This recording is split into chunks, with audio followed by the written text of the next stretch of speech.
Hello kids, and today is going to read you a story about the very noisy night.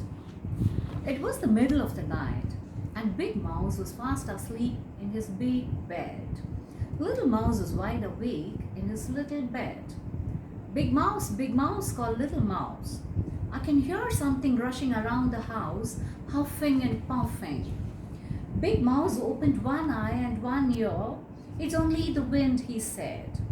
Can I come into your bed? Asked Little Mouse. No, said Big Mouse. There isn't room, and he turned over and went back to sleep. Little Mouse lay listening to the wind. Then suddenly, between a huff and a puff, came a tap tap, tap tap. Little Mouse climbed out of bed, opened the front door just a crack, and peeped out. Whoosh went the wind, but there was no one outside.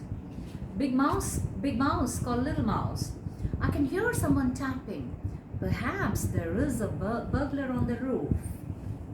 Big Mouse got out of bed and opened the bedroom curtains. Look, he said, it's only a branch tapping on the window. Go back to sleep. Can I come into your bed? Asked Little Mouse. No, said Big Mouse, you wriggle.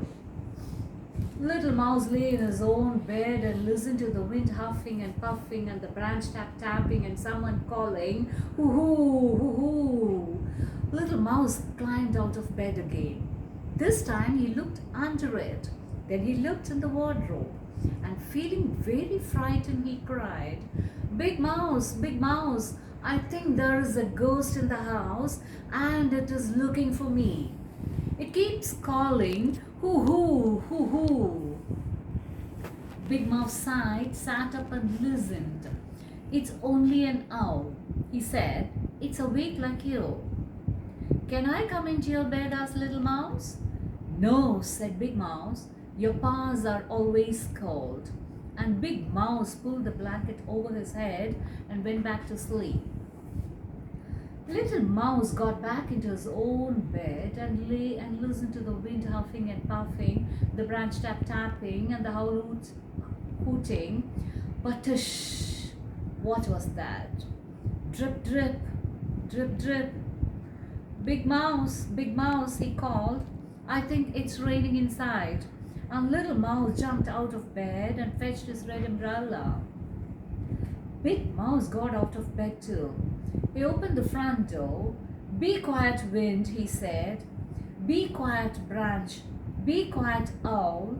But they took no notice. Then Big Mouse went into the kitchen, turned off the dripping tap, and put away the umbrella. Can I come into your bed? Asked Little Mouse. No, you're nice and snug in your own bed, said Big Mouse, taking him back to the bedroom. Little Mouse lay and listened to the wind huffing and puffing, the branch tapping, and the owl hooting. And just as he was beginning to feel very sleepy, indeed he heard, wee wee, wee wee. Big Mouse, he called, you're snoring. Wearily, Big Mouse got up. He put his earmuffs on Little Mouse's ears. He put a paper clip on his own nose, and he went back to sleep. Little Mouse lay and listened to nothing. It was very, very, very quiet.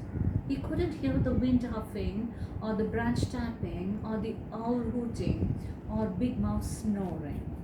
It was so quiet that Little Mouse felt he was all alone in the world. He took off the earmuffs, he got out of bed and pulled the paper clip off Big Mouse's nose. Big Mouse, he cried, I'm lonely. Big Mouse flung back his blanket. Better come into my bed, he said. So Little Mouse hopped in and his paws were cold. And he needed just a little wriggle before he fell fast asleep. Big Mouse lay and listened to the wind huffing and puffing, and the branch tapping, and the owl hooting, and Little Mouse snuffling. And very soon he heard the birds waking up, but neither of them heard the alarm clock because they were both fast asleep. Ta-da! The reading is over.